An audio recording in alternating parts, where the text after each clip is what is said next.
A very good evening, everyone. My name is Rahul Negi, and you're watching me on this college guide. तो जैसे कि last video में we did methods of sampling part 1. Now we have methods of sampling part 2.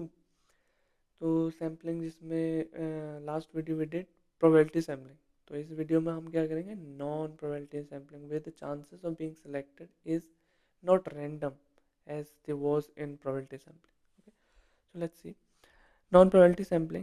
In non probability sampling, not every unit has an equal chance of being selected.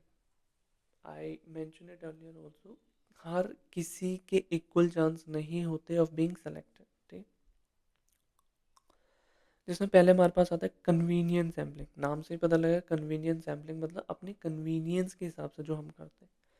Selecting participants who are easily available, मतलब अपने रिश्तेदार से response collect कर लिया, उनको कह दिया कि अपने फ्रेंड से कलेक्ट कर लो, अपने फ्रेंड से, स्कूल फ्रेंड्स, कॉलेज फ्रेंड्स, जो कन्वीनियंट है. ठीक है, survey serving student in your own class.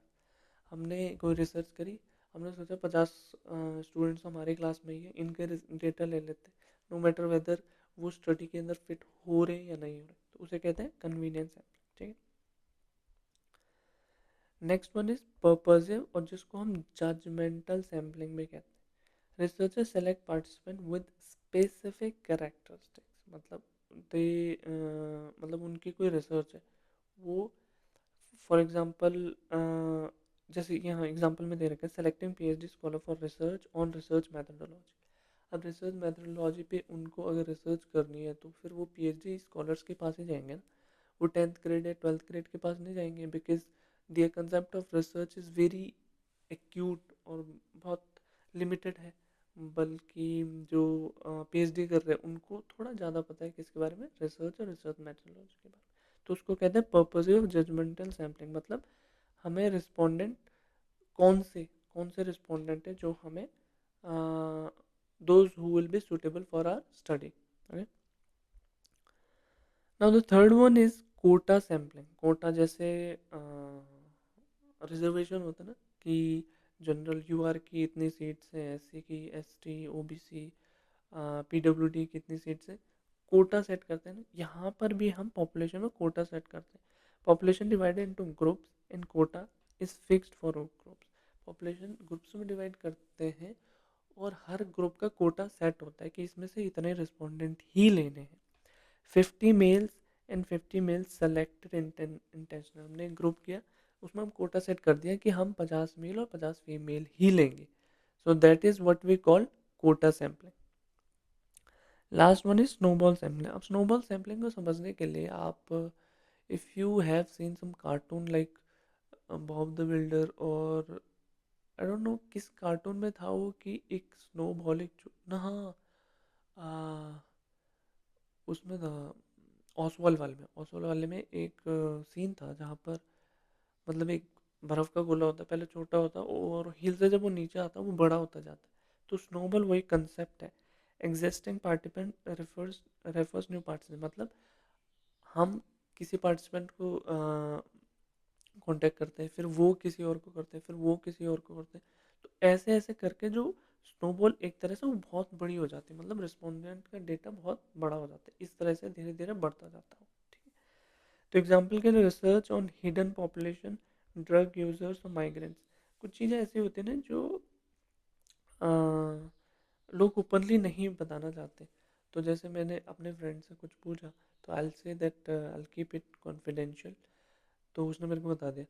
फिर मैंने उसको कहा कि अपने फ्रेंड से इस बारे में पूछो, क्योंकि वहाँ से ज़्यादा इन्फॉर्मेशन होगी. If I go to the third person he will definitely not tell me about that particular situation, और क्या सच है क्या नहीं है.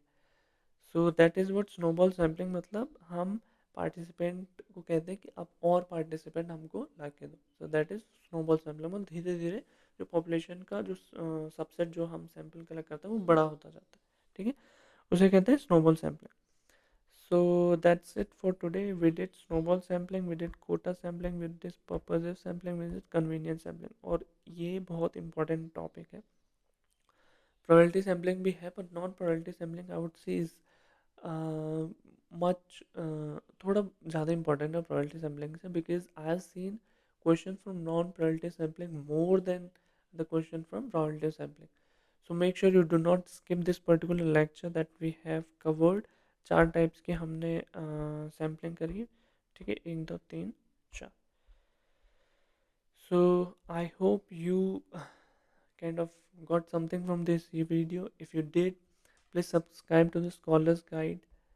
Comment down your valuable suggestion, because that's what I crave for. I want nothing from you.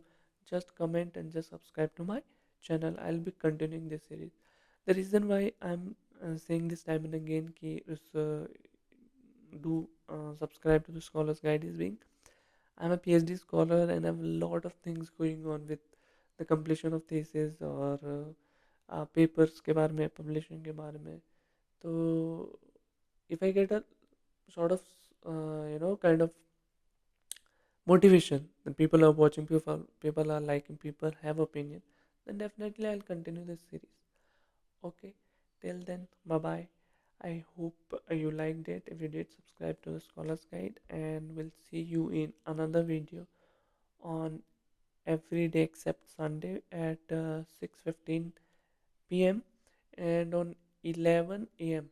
every Tuesday and Saturday. I come up with a research video, a research methodology video, and make sure you follow that series. Thank you so much for watching. Bye bye.